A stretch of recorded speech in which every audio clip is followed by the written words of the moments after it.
Le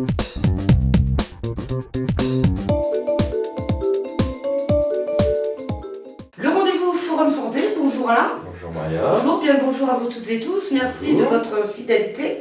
Comme chaque rendez-vous, une nouvelle émission, quelques conseils de prévention sur la santé.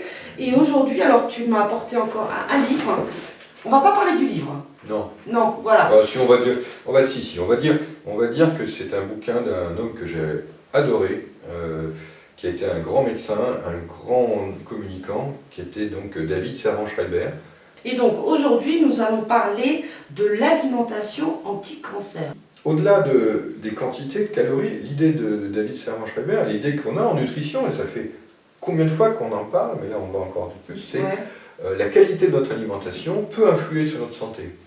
Et lui le dit, plein d'études le montrent, quand on a un cancer, on peut faire quelque chose pour soi, pour aider son corps à lutter contre le cancer, pour aider à supporter les traitements. Une alimentation anti-cancer est préconisée, et on va passer en vue les différents aliments. Une assiette typique devrait être à moitié verte, c'est-à-dire avec des légumes, des fruits ou des protéines végétales. Ça, c'est à peu près la moitié. C'est le système de l'horloge. C'est le système de l'horloge. Très peu de protéines dans le cas d'un traitement anti-cancer.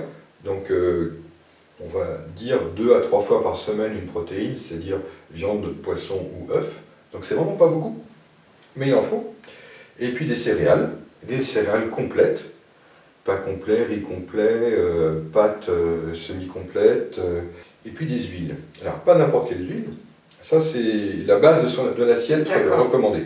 D'abord, il recommande de boire beaucoup de thé vert, ou des thés japonais, qui sont très très intéressants. Ça c'est pour notre boisson. Alors ça, vous pouvez en boire jusqu'à 6 tasses par jour, il faut y aller. D'accord, ok, ça il n'y a pas de... La boisson, le thé vert. Un excellent produit, qui est une petite poudre magique, littéralement pour la santé, c'est le curcuma. Et le curcuma, c'est le composé principal des currys. Oui, bien sûr. Donc c'est une poudre jaune qui rentre donc dans les currys, qui est un anti-inflammatoire en plante très puissant.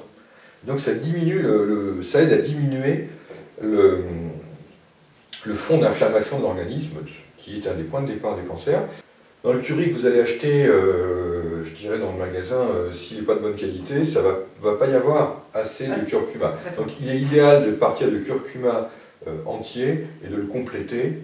Et il lui faut un peu de poivre avec pour que les composés soient protégés et qu'ils soient parfaitement bénéfiques. Donc curcuma, poivre, on peut faire des mélanges à l'avance, dilué avec un peu d'huile, huile d'olive ou huile de lin.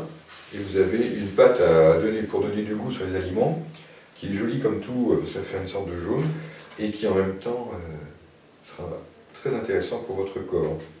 Très accessible aussi, c'est les légumes crucifères. Alors, les choux, tout ce qui est choux, choux de Bruxelles, choux chinois, choux de brocoli, choux-fleurs, et des produits qui sont des molécules qui ont la capacité de détoxifier certains produits cancérogènes.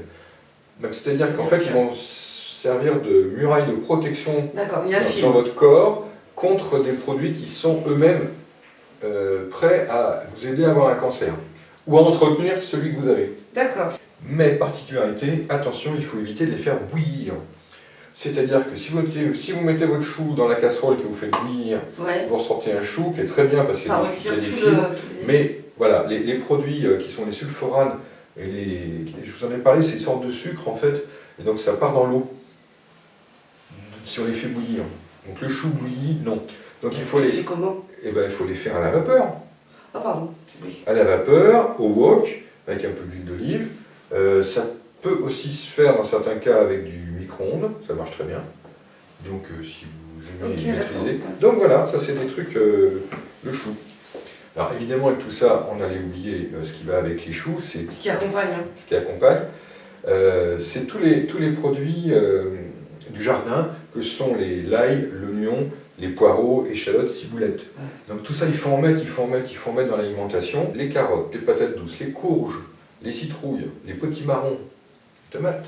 Le plus original, les kakis, les betteraves. Ils aident le corps à attaquer les cellules tumorales. Alors, petite particularité pour les tomates, néanmoins, j'ai découvert un truc que je ne savais pas. Pourtant, j'en ai déjà vu des choses, mais là, j'ai Ouais, découvert un truc. à la tomate. Dans les tomates, ce qui est très intéressant dans les tomates, pour garder le lycopène, c'est d'utiliser les sauces tomates. C'est-à-dire de faire une sauce avec un peu d'huile d'olive, et ça conserve plus longtemps les lycopènes de la tomate. Et on les absorbe mieux surtout. Il faut parler du soja. Je crois que le soja est un fantastique produit pour remplacer la viande. On a démontré que les femmes asiatiques qui consomment beaucoup de soja ont nettement moins de cancer du sein que les européennes ou les américaines. Ce qui est très intéressant aussi, c'est que les mêmes japonaises, coréennes qui vont vivre aux États-Unis ont en quelques années le même risque d'avoir un cancer du sein que les européennes ou les américaines. Ce qui veut dire que ce n'est pas génétique, mais que c'est dû à l'alimentation, au mode de vie, sauf que il rentre en contradiction avec un des anticancéreux très utilisés, qui est le Taxol. Donc ça, s'il y a une chimiothérapie, pendant la chimiothérapie, 2-3 jours avant et 2-3 jours après, on n'utilise pas le soja. Ouais, s'il y a du Taxol dans la chimiothérapie. Donc ça, il faut demander à votre pharmacien, à votre médecin, ce que vous avez comme traitement, et on peut faire ça. Il faut rajouter un effet très étonnant de champignons, en particulier des pleurotes. Pleurotes pour la France, les champignons japonais, shiitake, maitake, et notiki-take. Ça m'étonnerait qu'on trouve ça là. Non, mais les shiitake, on en trouve. Hein. On soutient son système immunitaire en mangeant des champignons. D'accord. C'est sympa. Il faut absolument utiliser les herbes de cuisine, comme le romarin, le thym, l'origan, le basilic, la menthe. Tout ça, il y a des huiles essentielles de la famille des terpènes. Les acides gras oméga 3 qu'on trouve dans les poissons sont essentiels pour diminuer l'inflammation.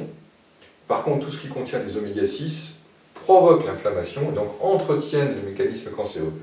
Voilà, ce sera le mot de la fin. À toutes et à tous, merci beaucoup et on se retrouve très très vite pour une nouvelle émission. Merci, au revoir. Au revoir.